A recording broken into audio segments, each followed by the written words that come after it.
Je voudrais tout d'abord vous remercier, Monsieur le Président, vous-même et tous les membres du CONCA qui avaient eu la gentillesse de m'adresser des extraits de votre livre blanc sur la photographie.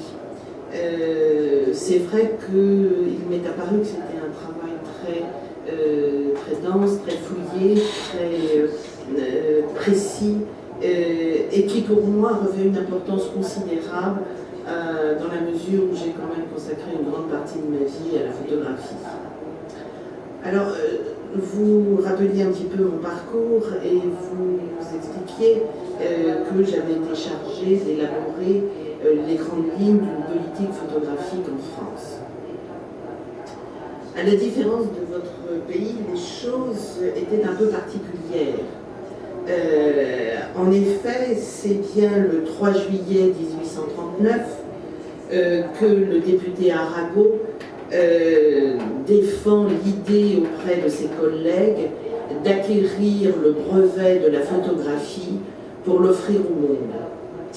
Et c'est vrai que tous les Français connaissent cette histoire et tous les Français savent qu'il y a un lien particulier entre la France et la photographie. La deuxième chose, c'est qu'une fois que cet acte généreux a été fait, et donc que tout un chacun pouvait prendre des photographies sans avoir à payer une redevance à quiconque, on s'aperçoit que d'autres éléments ont concouru à créer des collections photographiques importantes en France. Et je rappellerai notamment ce qu'est le dépôt légal auprès de la Bibliothèque nationale en France. Dès le début, le dépôt légal obligeait, était une loi qui avait été instaurée sous Richelieu pour les textes littéraires, puis la musique, mais elle s'est appliquée à la photographie dans la mesure où la photographie était imprimée et publiée. Il a donc été décidé que lorsqu'une photographie était publiée et diffusée, un exemplaire devait revenir dans les collections de la Bibliothèque nationale. Donc vous imaginez, d'abord c'était à la fois extraordinairement ingénieux, mais aussi complètement fou. Parce que quand on connaît le nombre d'images produites au jour le jour en photographie, c'est impensable. Néanmoins, cela a permis de constituer au départ, dans les débuts de la création de la photographie, ça a permis de créer des collections extrêmement importantes. Et si nous avons encore aujourd'hui les incunables de ce qu'ont fait les photographes primitifs en France, c'est grâce à ce dépôt légal. À l'époque, il est vrai que la photographie était plus considérée comme une technique et donc appartenait davantage à l'univers des sociétés savantes, et la première d'entre elles, la Société française de photographie.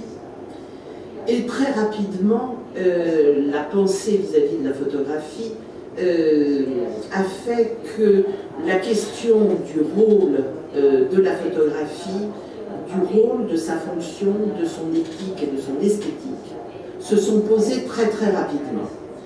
Et je vous dirai à cette occasion que j'ai retrouvé récemment dans les archives de l'Académie des Beaux-Arts à Paris un dossier dans lequel il y avait 6 feuillets, dans un dossier comme celui-ci.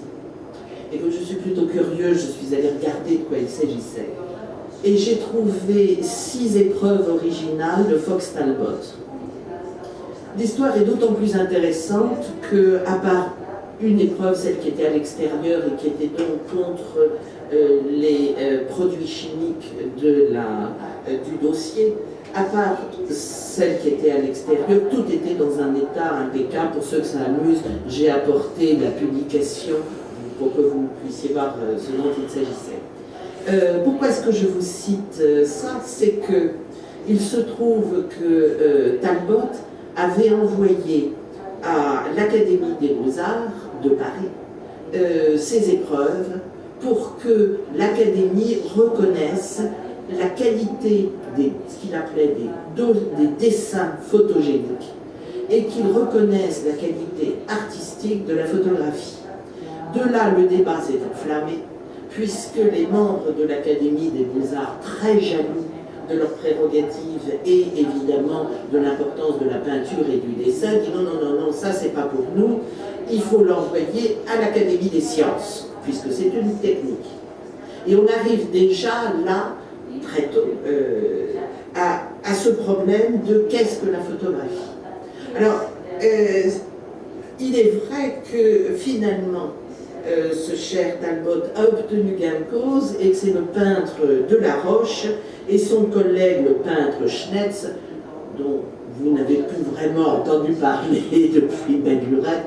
Moi-même, je dois dire que quand j'ai vu ces rapports, je suis allé regarder un peu plus avant à l'Académie des Beaux-Arts pour voir quelles étaient sa production créative. Et en 1840, le peintre Schnetz, devant l'Académie des Beaux-Arts, à l'occasion de la séance solennelle, où sont donc analysés ces dessins photogéniques, et s'exprime jamais. Donc, cette reproduction toute matérielle des images photogéniques, quels que soient ses progrès, ne pourra rivaliser avec les ouvrages sortis de la main savante d'un homme de génie. Sa machine est condamnée à rester machine. Oui, messieurs les photographes. Jusque dans ses œuvres. Non, messieurs les photographes. À l'âme seule appartient le noble privilège de dessiner les grands secrets qui produisent dans les arts les vives et profondes impressions. Donc on voit bien que l'origine technique de la photographie fait que les personnes qui utilisent cet outil ne sauraient avoir, si on interprète, ne sauraient avoir de grandes émotions et des vives et profondes impressions. Alors, il ajoute, la haute mission des arts n'est pas dans une exacte et froide imitation de la nature, car c'est une chose que de reproduire le réel, et certainement une autre que de composer une image en mêlant au doigt de la nature la puissance de l'imaginaire. Et dans sa critique du Salon de 1859, malheureusement, Baudelaire va dans le même sens. Baudelaire condamne même encore plus violemment cette nouvelle pratique, dans la mesure où, je cite, « le goût du vrai opprime ici et étouffe le goût du beau, balayant le bonheur de la rêverie ou de l'étonnement, source d'émotions esthétiques, au profit d'une pâle copie de la réalité. » Alors, ces écrits et ces interventions ont pour un temps gelé à la fois l'évolution de la photographie, mais surtout l'intérêt que le public pouvait avoir pour la photographie, qui demeurait considérée, et qui est demeurée pendant très très longtemps, considérée uniquement comme des éléments documentaires. À la rigueur des portraits avec les daguerreotypes, mais sinon de purs documents.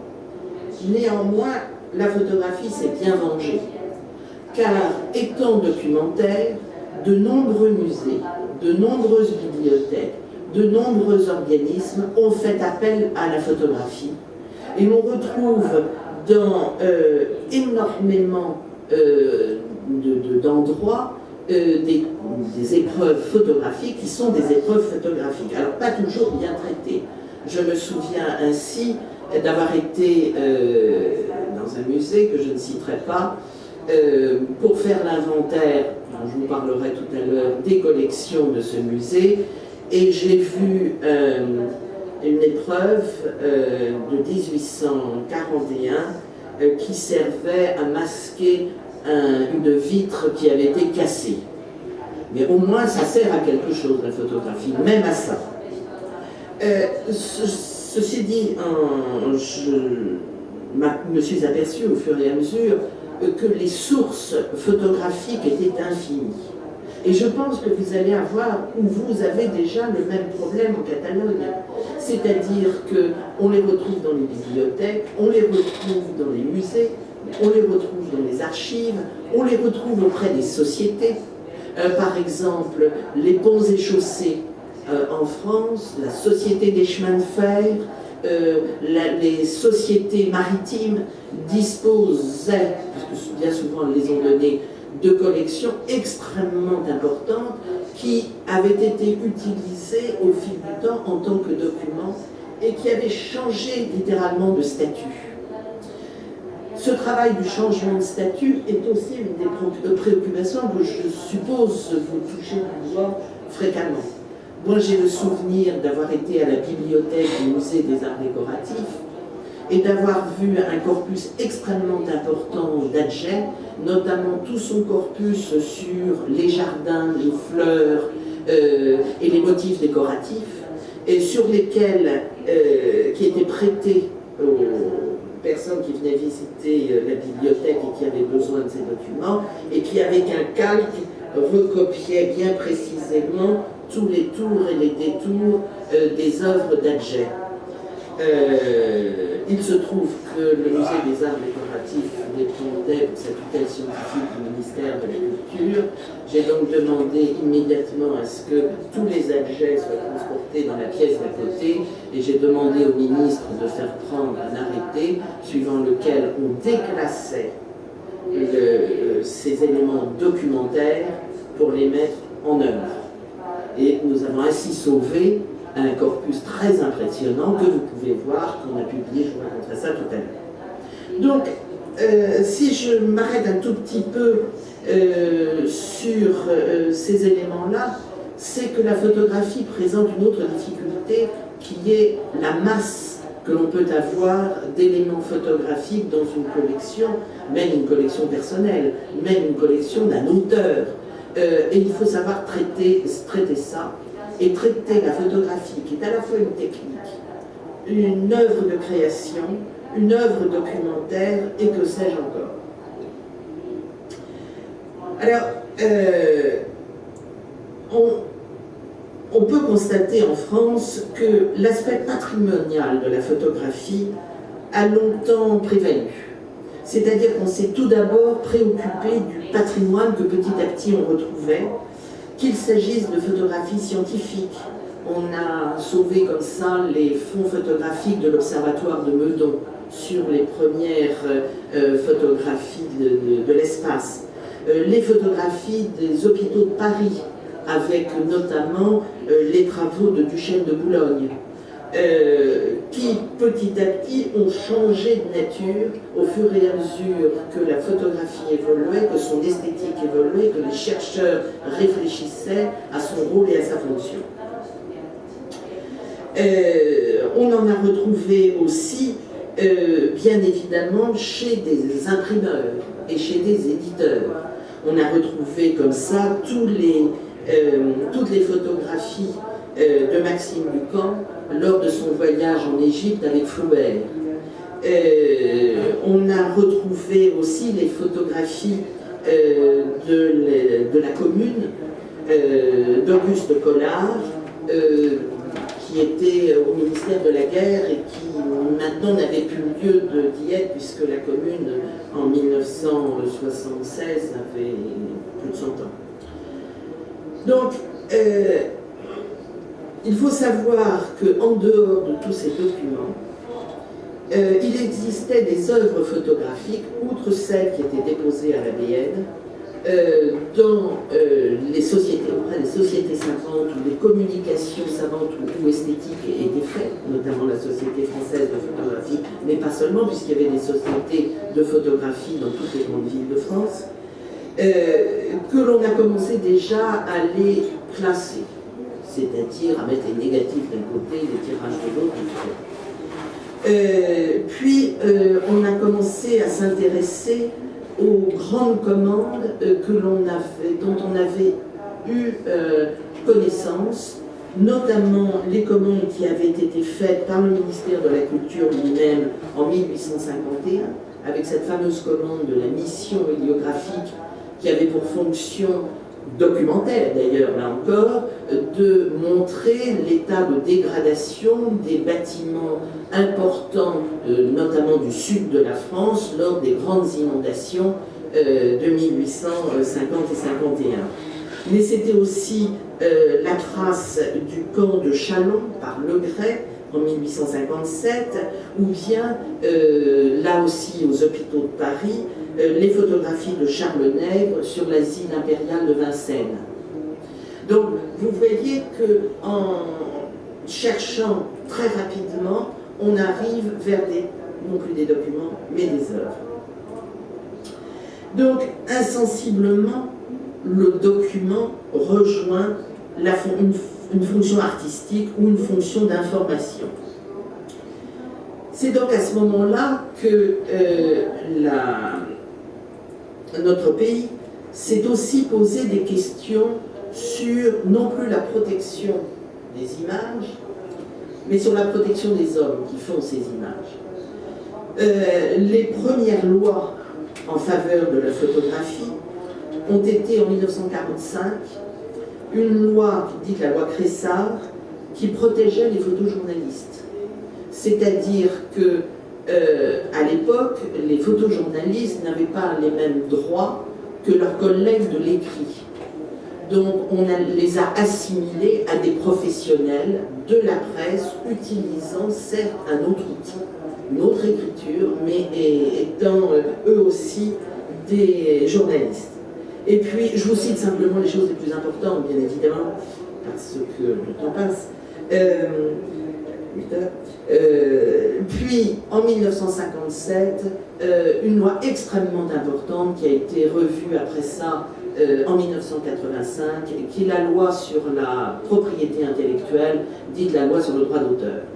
Alors, c'est important à double titre. D'abord parce que ça confère aux photographes véritablement la fonction d'auteur, c'est-à-dire qu'il est l'auteur d'une œuvre de création, et qu'à ce titre, quel que soit l'outil utilisé, c'est-à-dire un outil technique, quel que soit cet outil, son œuvre, sa création est protégée au même titre que l'est la musique, la peinture, le dessin, etc., etc.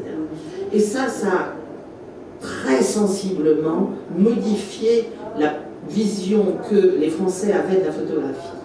Et ceci est d'autant plus intéressant que ça arrive dans les années 50, au moment où il y a cette grande école photographique en France, qui est l'école de la photographie humaniste, qui, au lendemain de la guerre, avait pour mission de montrer les dégâts de la mer, le plus jamais ça, montrer ce qu'il ne fallait plus faire, et qui était en partie financé par le plan Marshall.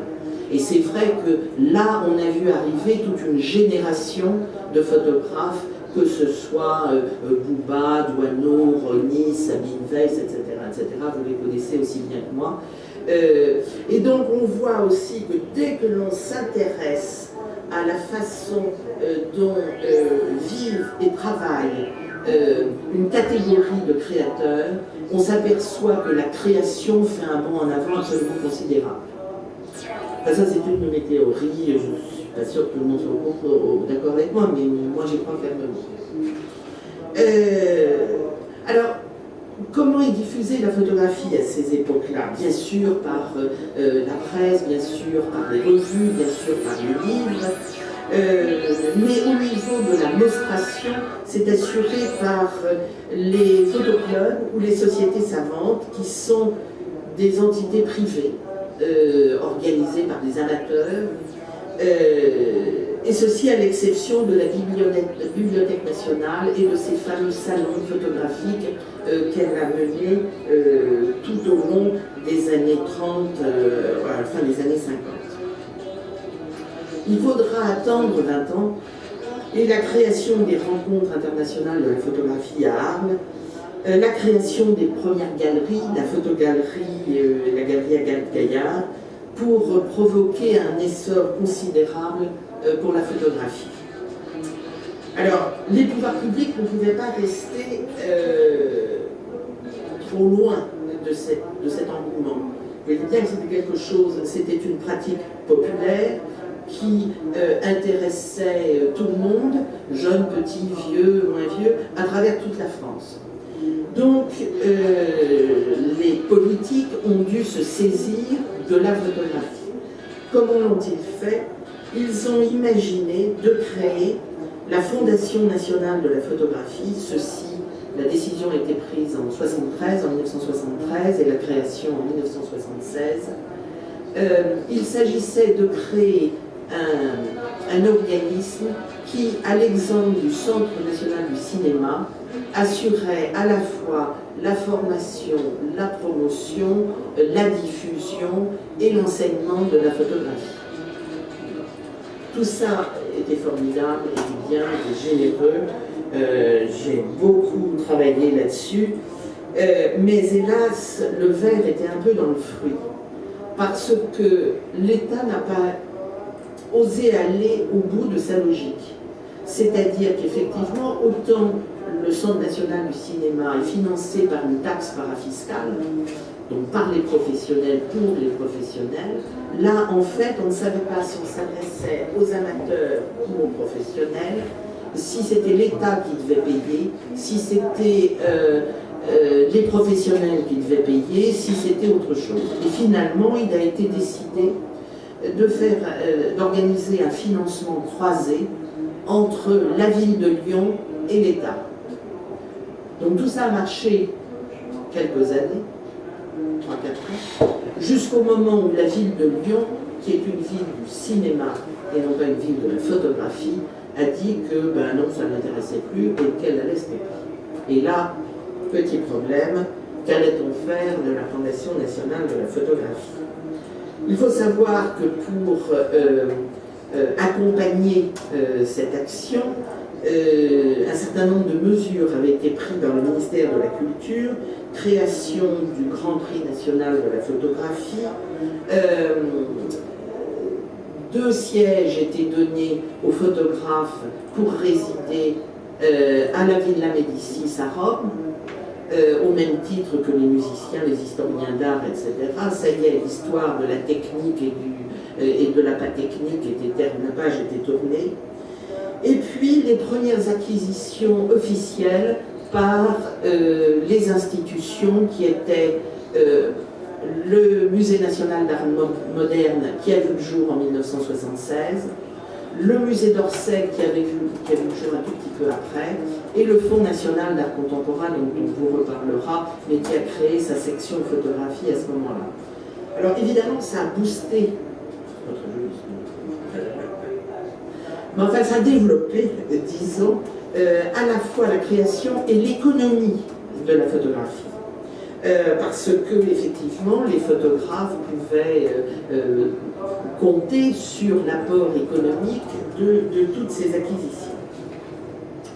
Mais comme la Fondation nationale de la photographie s'est vue fermer la porte de la ville de Lyon et de l'Institut Lumière, qui revenait à ses chères études, à savoir le cinéma, c'est alors que est arrivé 1981, un changement de gouvernement, un président de la République qui était un très grand amateur de la culture en général, pas, pour vous dire le vrai, pas de la photographie en particulier, hein, je peux vous dire, parce que quand il s'est agi de faire sa photo officielle, il pensait qu'à l'époque Gisèle Freund était la photographe la plus talentueuse et la plus la plus avant-garde qu'on puisse trouver. Et Gisèle me disait qu'elle était trop vieille, qu'elle ne voulait pas, puis qu'il ne voulait pas se lever, que c'était trop compliqué. Bon. Donc, mais néanmoins, c'était un grand homme de culture, et il avait surtout choisi comme ministre Jacques Lang, qui ne met pas spécifiquement la photographie, mais qui avait l'avantage d'être un fin politique. Et donc, nous avons eu une grande discussion, tous les deux, parce que moi je m'occupais déjà de photographie au sein du ministère de la Culture, donc j'étais déjà un peu louche, hein, parce que j'appartenais à l'ancien gouvernement, sauf que moi j'expliquais que je n'étais pas politique, moi j'étais effectivement photographique, mais pas politique. Et nous avons une grande discussion au cours de laquelle il me dit « Mais comment va-t-on parler de moi ?»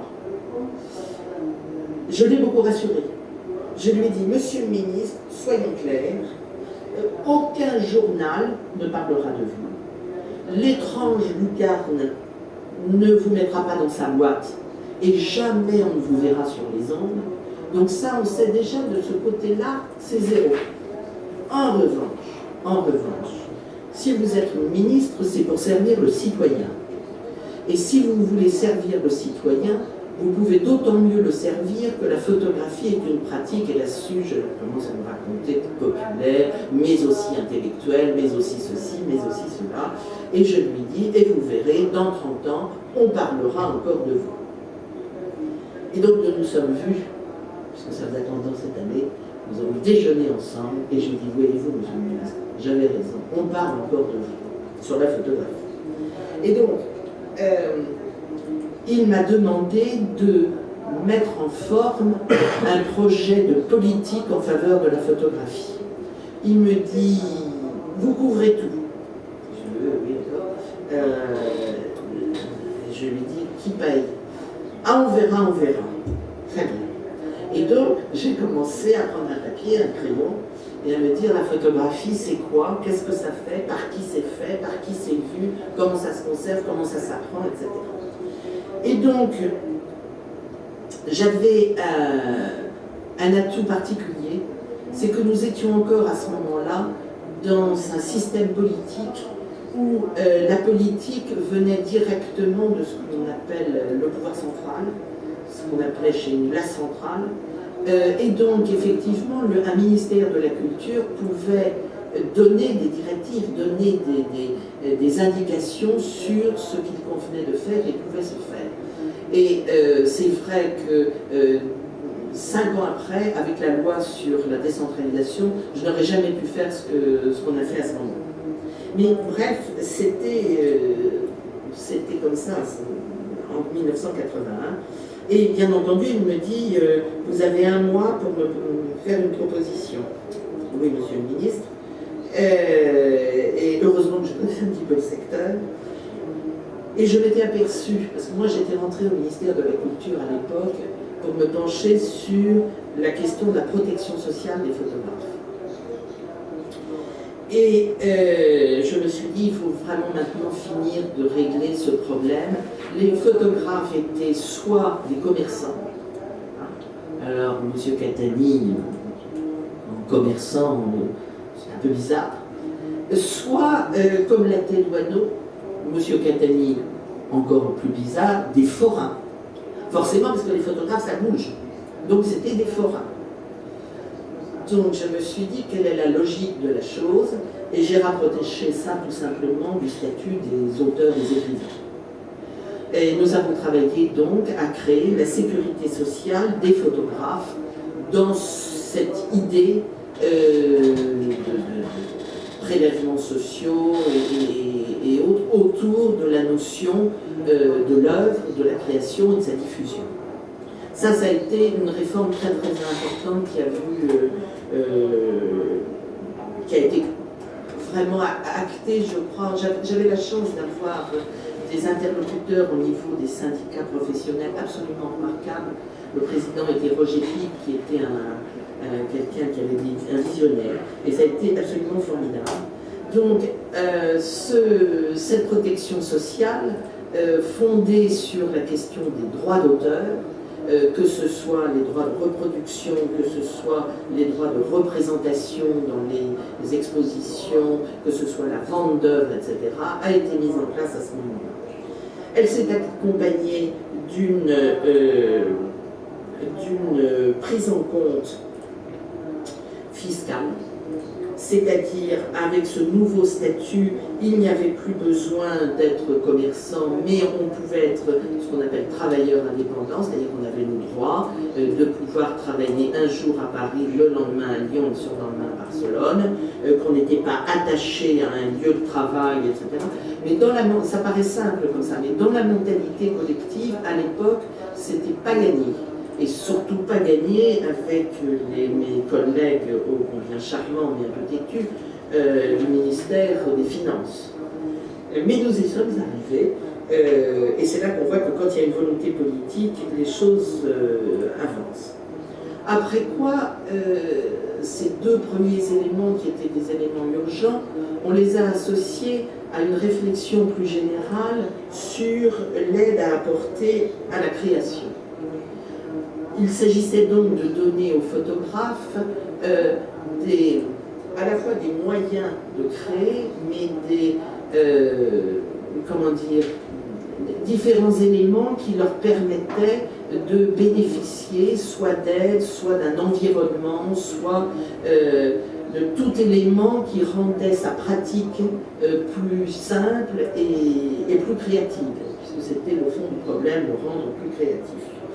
Alors, qu'est-ce que nous avons imaginé? Nous avons imaginé de créer des ateliers d'artistes, ce qui veut dire de grandes réunions avec des gens un peu têtus aussi que sont les architectes et surtout les bâtisseurs d'HLM et de choses comme ça, qui nous expliquaient que les photographes allaient polluer les canalisations, ce qui était vrai, avec les sels argentiques, mais j'ai expliqué qu'on pouvait peut-être doubler les canalisations ordinaires de canalisations spécifiques qui permettraient de récupérer l'argent, etc., etc. Et ceci a été fait grâce toujours à la bonne volonté de quelques personnes modèles, si je pouvais dire, si je puis dire. Et donc, un parc d'ateliers d'artistes a été créé aussi bien à Paris, qui était là où on en avait le plus besoin, mais aussi en région, où c'était beaucoup plus facile. Nous avons mis en place deux systèmes, soit la création d'ateliers d'artistes, soit des aides particulières données aux photographes pour qu'eux-mêmes aménagent leurs propres ateliers. Parce qu'effectivement, suivant les travaux qu'ils font, s'ils font du Polaroid ou s'ils font des 4 mètres par 5, ils n'ont pas besoin ni des mêmes espaces, ni des mêmes choses. Donc cette politique a été mise en place. Bien entendu, nous avons décidé d'attribuer des bourses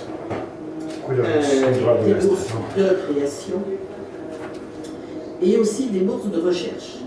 C'est-à-dire qu'il fallait donner la possibilité, bien sûr, aux bourses de création, tout le monde comprend ce que c'est et vous en faites, mais des bourses de recherche, c'était aussi permettre à des photographes d'aller rencontrer des professionnels à l'extérieur, à l'étranger, de nouer des relations de sorte que, les photographes seraient moins isolés et leurs travaux seraient mieux connus.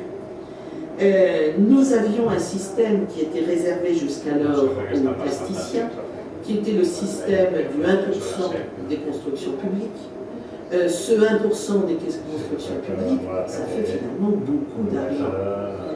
Donc nous avons là aussi discuté avec des urbanistes, des sociologues, des élus locaux, de bonne volonté, tous, et des architectes, pour voir comment on pouvait intégrer la photographie dans un dispositif de commande publique. C'est-à-dire soit de tester des matériaux nouveaux, soit par exemple de voir avec les laboratoires quel type de papier ou de procédé pouvait permettre une plus longue durée des œuvres photographiques, soit créer, je me souviens d'un lycée en Bourgogne qui avait décidé d'utiliser son 1% pour photographier tous les élèves par un grand artiste pendant 5 ans. Et donc ils auraient la mémoire de l'établissement, etc. Et bien leur on a pris, puisque maintenant ils ont quand même ils ont transformé ça en DVD et autres, ils ont un corpus extrêmement important d'Alain Fléchel en fait. Voilà. Donc les constructions publiques, les commandes, là c'est un travail que nous avons mené avec les collectivités territoriales. Il nous arrivait très fréquemment qu'une collectivité nous dise « Ah mais je voudrais passer une commande à tel photographe pour travailler sur le patrimoine de ma ville, ou pour travailler sur les jardins. » Nous avons mis en place un système d'aide à la commande publique. Comment est-ce que cela se passe, qu'est-ce que cela implique. Et ce sont des procédures qui ont été tout à fait déterminées. Hein. C'est-à-dire qu'il s'agissait de réunir là aussi les intervenants, c'est-à-dire les élus, des représentants des habitants, paysagistes, des architectes, des représentants des photographes, des que sais-je encore, en conseil d'un groupe de travail qui analysait les projets qui étaient proposés par les architectes ou par les collectivités territoriales. Et puis bien évidemment, les achats aident les photographes. Les achats non seulement dans les musées et pour les musées, mais aussi pour le Fonds national d'art contemporain, mais aussi pour les fonds régionaux d'art contemporain. L'un dans l'autre, je vous dirais que chaque année,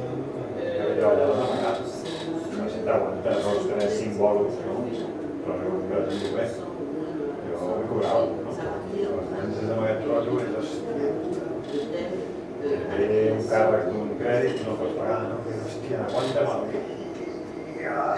Es converteix en una tensió allà, quan entra pasta és buah! Hòstia, si aguantes aquest jo crec que la resta ja serà... Jo crec que si passem al 2012 ja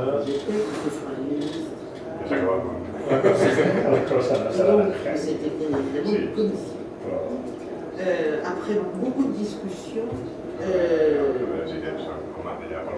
j'ai réussi à faire qu'il était indispensable que les représentants de l'État soient en très forte communication, qu'ils soient là pour examiner la juste utilisation des deniers publics, mais qu'ils n'avaient pas à donner sauf à dire effectivement ça fait 4 fois qu'on passe une commande à M. Macron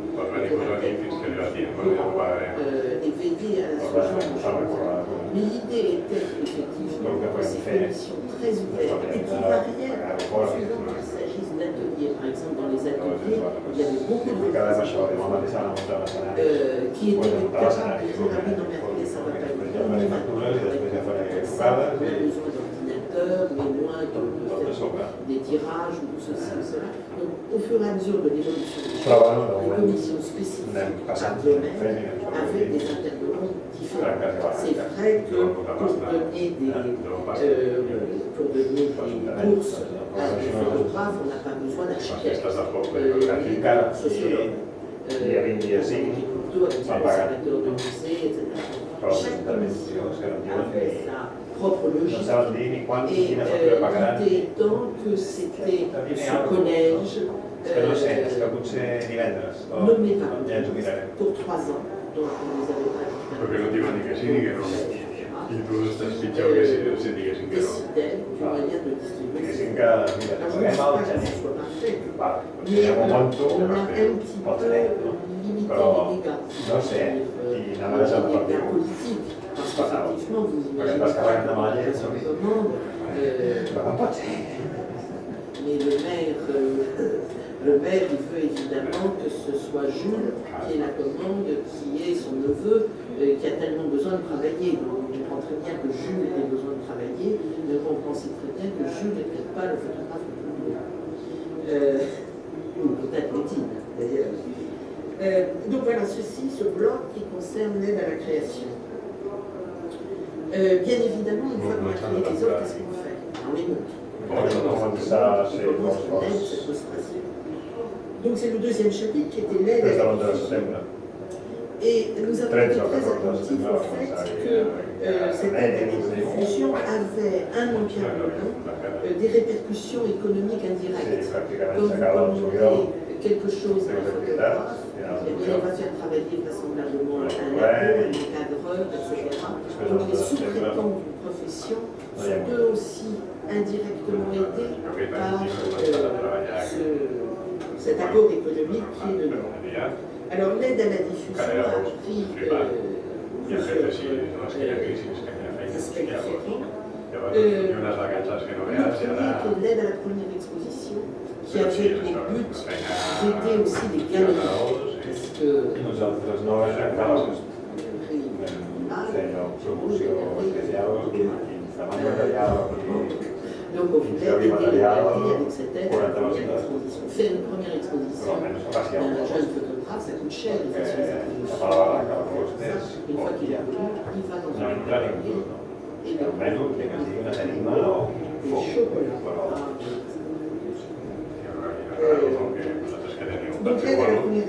formation, l'aide à l'édition. Sí, però llavors... Là aussi, ça encourage en tout cas les éditeurs. L'aide à l'exportation, c'est-à-dire que lorsqu'il y a Arco, il y a un certain nombre de foires qui sont accessibles à cette aide, c'est-à-dire qu'on fait en sorte que le galeriste puisse être présent avec un artiste français cette fois, et que certaines charges, une partie des frais de location des lieux, de transport, etc. Je vois très bien que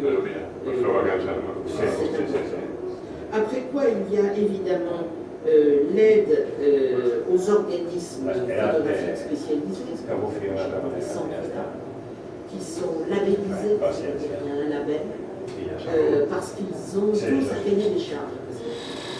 Salut i el nan de fora i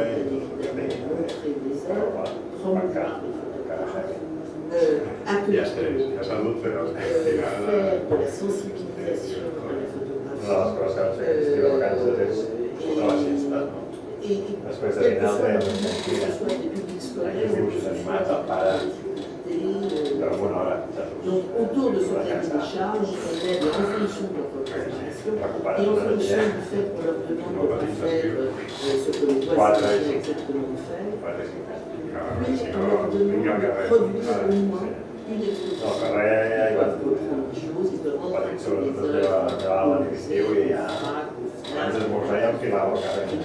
produire quelque chose et éduquer quelque chose. Enfin, nous aidons dans ce cadre-là l'aide aux structures telles que les festivals, les associations. Les associations, c'est extrêmement important parce qu'en France, en tout cas, je pense que c'est très souvent les éléments les plus novateurs, les plus mais qui sont les plus imaginatifs, les plus novateurs. Les festivals. Et enfin, une aide toute particulière aussi à la critique d'art, parce que si on ne parle pas et on n'analyse pas la photographie, il est bien évident que les collectionneurs ne vont pas collectionner, n'auront pas confiance, ou on se laissera aller à la critique telle qu'elle est, qui est simplement la reproduction du communiqué de presse qui lui a été envoyé par le musée, le festival. Donc on a besoin de critique d'art pour réfléchir et penser. Donc ça, c'était le deuxième chapitre, l'aide à la diffusion. Alors, toutes ces structures nous avons imaginé de les faire travailler avec les collectivités territoriales. C'est-à-dire qu'il ne s'agissait pas d'imposer de la part de l'État des structures, mais il s'agissait de voir quels étaient les souhaits des collectivités territoriales dans le domaine de la photographie. Et de voir ce qu'ils souhaitaient, comment ils le souhaitaient, comment l'État pouvait répondre à cette question. Ce qui fait que j'ai sillonné la France un peu partout. L'idée étant, c'est ce que m'avait dit le ministre qui m'avait proposé, longtemps avant d'ailleurs de rentrer au ministère de la Culture, m'avait dit de ne pas oublier chacune des régions, fussent-elles les plus pauvres. Et j'ai toujours gardé ça en tête, donc où il y a un musée, où il y a un centre d'art, où il y a un FRAC, où il y a une école, où il y a une structure photographique par région. Quelquefois, il y en a plus que ça. Mais... Alors après ça, nous arrivons à l'aide à la formation. Alors, je vous ai parlé des centres d'art, des FRAC, des FNAC, la sensibilisation du public. C'est un énorme morceau de la sensibilisation qui, d'ailleurs, je dois dire, maintenant, produit ses fruits parce que nous avons vraiment beaucoup de monde lorsqu'il y a une exposition de photographie de qualité. Il y a un vrai public. Le public, ça, je crois, c'est fait. Après quoi, on a réfléchi à ce que l'on pouvait faire dans les écoles primaires au premier cycle. Et dans le premier cycle, on fait intervenir des photographes plutôt sur le mode du visible et de l'invisible. C'est-à-dire, regardez qu'est-ce que vous voyez, comment vous le voyez, comment vous le cadrez. C'est des choses simples que les enfants peuvent faire.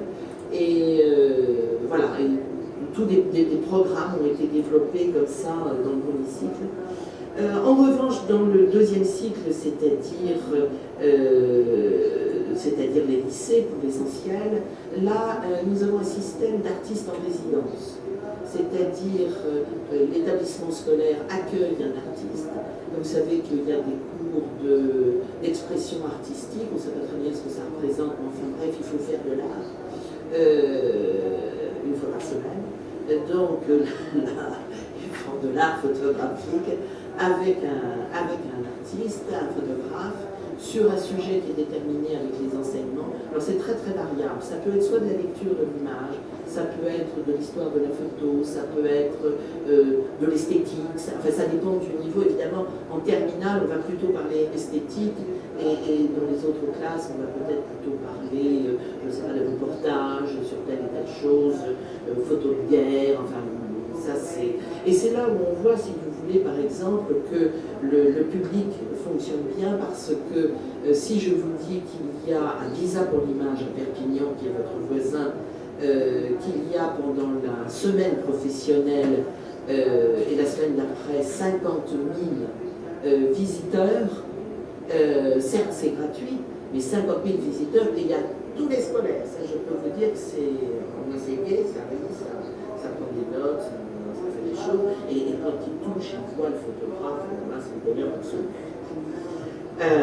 Johnny Hallyday à côté, c'est rien. Donc voilà ce qui se passe dans le second cycle, et puis évidemment bien entendu le supérieur. Alors le supérieur, soit l'enseignement dans des écoles spécialisées, des écoles nationales, alors techniques avec Louis Lumière, ou artistique avec l'École nationale de photographie à Arles et les écoles des beaux-arts. Donc ça c'est l'enseignement public. Nous n'aidons pas l'enseignement privé. On estime qu'il y a une offre suffisante dans l'enseignement public pour que les jeunes puissent aller là. Et bien évidemment, l'enseignement universitaire, alors là aussi, qu'il s'agisse d'esthétique, qu'il s'agisse de philosophie, qu'il s'agisse d'histoire de la photographie, d'histoire des arts, enfin, tout ce que l'on peut imaginer.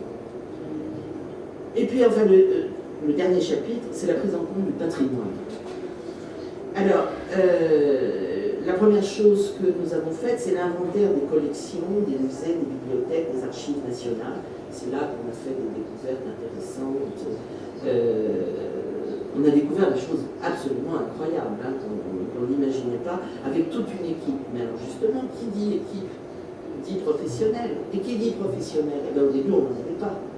Donc il a fallu imaginer de former des professionnels, de former des historiens de la photographie au niveau universitaire. Une fois que vous avez découvert les œuvres, malheureusement, bien souvent, elles servent à couvrir le vitre cassé. Donc on enlève délicatement le Legret, en l'occurrence c'était un Legret, on enlève délicatement le Legret, puis on restaure. Mais pour le restaurer, il faut quelqu'un qui sache restaurer. Donc effectivement, on a ouvert une section restauration d'œuvres photographiques au sein de l'Institut de restauration des œuvres d'art. On a appris beaucoup en marchant aussi, parce que les problèmes sont arrivés au fur et à mesure que la politique se mettait en place. Donc on a fait tous ces inventaires, on a aidé aussi à la publication de ces inventaires. Je repense par exemple à une région qui est le Nord-Pas-de-Calais, qui est une région traditionnellement très très riche en photographie.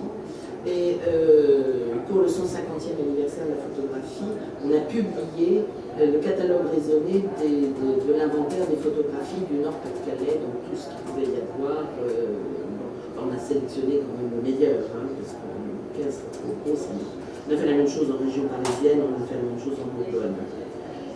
Et puis on s'est aperçu que tout ça était bel et bon, mais qu'on parlait de la même chose, mais pas avec le même vocabulaire.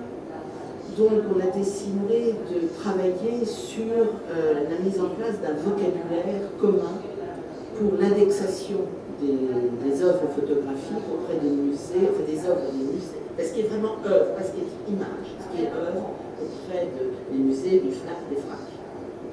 Et on a un outil commun, un langage commun, donc ça c'est déjà beaucoup mieux, on sait de quoi on parle. Voilà. Après quoi nous avons lancé des aides à la numérisation et à l'indexation tout en étant modeste, parce que c'est sans fin. Qu'est-ce qu'on indexe, pourquoi, et là le ministre a lancé une grande campagne, sur un grand emprunt qui a été lancé, mais c'est sujet à controverse parce qu'effectivement le directeur des archives des Bouches-du-Rhône, qui dispose de 35 000 photos sur les chèvres dans le Haut-Var, son corpus est peut-être moins intéressant que le corpus de, je ne sais pas, du musée d'art moderne. Donc, est-ce que tout est dans tout, ou est-ce qu'il n'y a pas nécessité de dire ça c'est plus important? On peut peut-être numériser 50 petites biquettes dans le Haut-Var, on verra comment elles sont belles. Mais enfin, ça suffit peut-être, et pas la peine de tout faire. En revanche, on se retrouve avec toutes sortes de questions qui arrivent. Les photographies des prisonniers. Hein, les archives des prisons. Est-ce qu'on a le droit de montrer n'importe comment tous les prisonniers, ce qui seraient contents, leurs petits-enfants sont contents de voir qu'ils ont été à Fresnes ou à la Joliette? C'est pas sûr.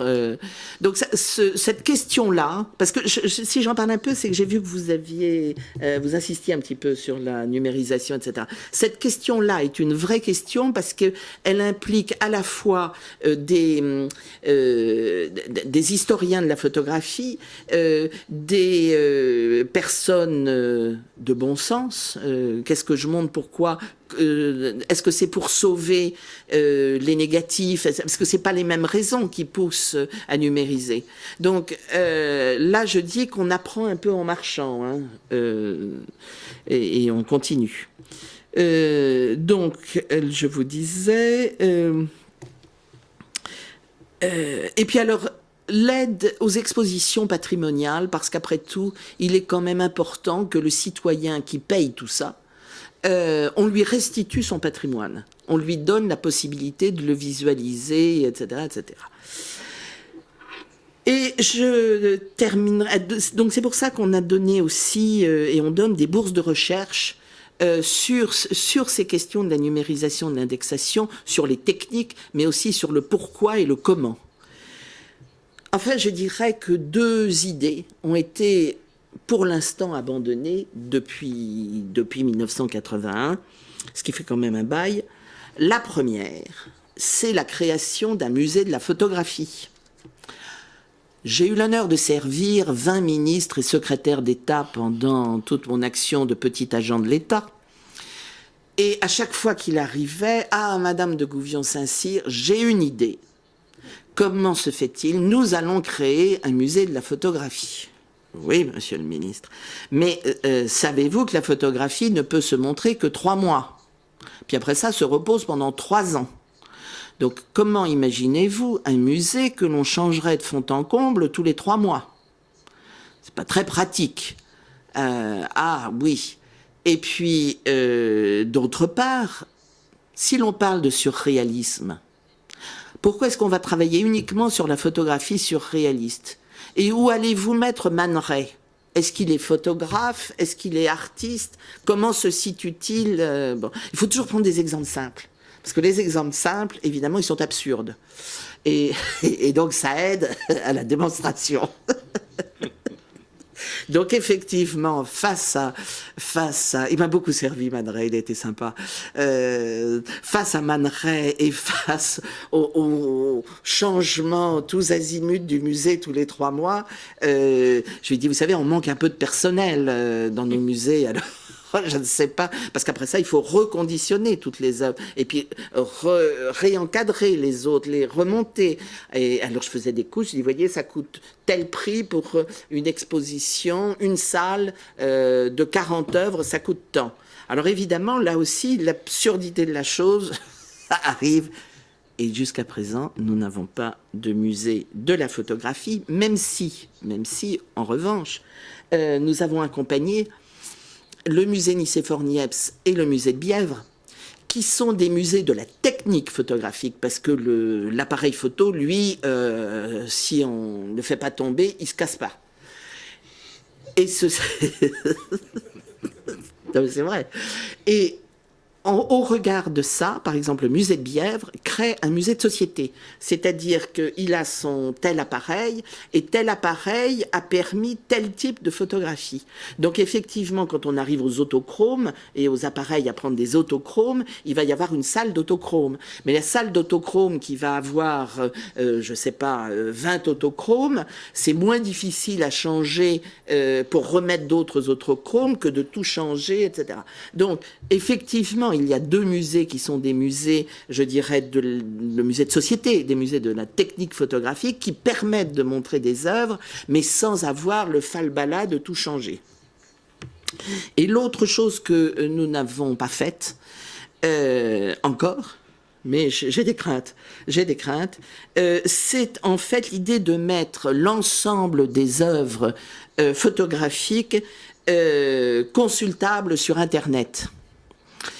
Alors, j'ai dit tout ça est bel et bon, mais revenons-en à une double histoire. Le droit de la personne à son image. Si on voit une photo de Douaneau qui représente sa fille, et Dieu seul sait qu'il y en a beaucoup, je ne suis pas sûre que sa fille soit contente qu'à Honolulu, on puisse la voir alors qu'elle était en petit maillot de bain à 5 ans en train d'arroser ses plantes. C'est pas sûr qu'elle ait envie de ça. Ça, c'est le premier problème, sans parler de questions d'ordre moral. Des gens en difficulté, des gens pauvres, bon. Et la deuxième chose, c'est que outre le droit moral, c'est la question de la propriété intellectuelle, là aussi. Est-ce que, moi, je peux vous dire qui suis exécutrice testamentaire de Brassailles, j'ai refusé à ce qu'on mette l'ensemble de l'œuvre de Brassailles sur Internet. Le jour où je me suis aperçue, en cliquant pour voir ce qui se passait, qu'il y avait une galerie qui avait fait, à partir d'une des célèbres photos de Brassailles, La Môme Bijou, qui avait fait des lampadaires. Lampadaires Brassailles vendus très cher. Non. Non. Heureusement, j'ai un fils juriste qui a poursuivi. Mon avocat a poursuivi. Et donc, la Môme Bijou est revenue à sa forme naturelle. Mais c'était des risques. Donc, si vous voulez, cette question de la mise à disposition de tout un chacun, si on fait de l'intranet, il n'y a pas de souci. Mais si on fait de l'Internet, là, je pense qu'il faut que les photographes soient au courant, qu'ils donnent leur autorisation et qu'ils disent pourquoi, comment, etc. Et en imaginant, pour ceux qui font du photoreportage ou de la photo documentaire, etc., qu'il n'y ait pas de problème de la part des tiers. Donc, c'est pas gagné, cette affaire. Alors, ça, c'était des réflexions comme ça, en gros, que je vous ai évoquées. Par contre, je n'évoquerai pas les conséquences des nouvelles technologies sur la création, avec cette idée, du coup, que nous sommes tous des créateurs, on a tous des appareils, je fais des photos de mes petits-enfants, sympathiques, et donc, du coup, il y a un glissement entre le professionnel et l'amateur, et que tout est dans tout. Et du coup, on est à nouveau obligé d'expliquer que non, il y a un savoir-faire, il y a des connaissances, il y a une culture de la photographie, que celle-ci peut très bien s'apprendre, mais que c'est pas parce que vous allez faire je ne sais combien de photos avec votre appareil téléphonique que vous êtes un créateur. Donc, la question des nouvelles technologies induit d'autres interrogations, d'autres questionnements que j'avais commencé à essayer de traiter avant que de quitter ce bien-aimé ministère. Voilà. L'autre réflexion que je ferai, c'est que à la suite de voyages que j'ai faits ces derniers temps dans différents pays où j'ai été amenée à travailler depuis que je ne travaille plus au ministère de la Culture, je suis personne libre, et j'ai découvert, je m'aperçois qu'on ne connaît pas l'histoire de la photo. On connaît l'histoire des pays développés. Mais on ne connaît pas, moi je viens de découvrir l'histoire de la photographie géorgienne, l'histoire de la photographie arménienne, formidable. Il y a des choses absolument extraordinaires. Et je dirais, de surcroît, que l'on trouve des parentés formelles dans certains cas, etc. Donc ça, ce sont des choses qu'il faut, je crois qu'il faut intégrer en se disant, et notamment tous ces ex-pays en guerre qui maintenant ouvrent leurs frontières, je crois qu'il faut faire attention. Ça m'avait beaucoup frappé quand j'avais commencé dans les années 80 à travailler en URSS, de voir la qualité des photographies réalisées en URSS qu'on ignorait totalement en Occident. Donc ça veut dire que quand on travaille sur la photographie, on a tendance à dire il y en a déjà tellement, on fait notre pays. Je crois qu'il faut essayer de s'ouvrir. Et en fait, je ferai aussi une autre observation. Je suis rentrée de Singapour assez démoralisée.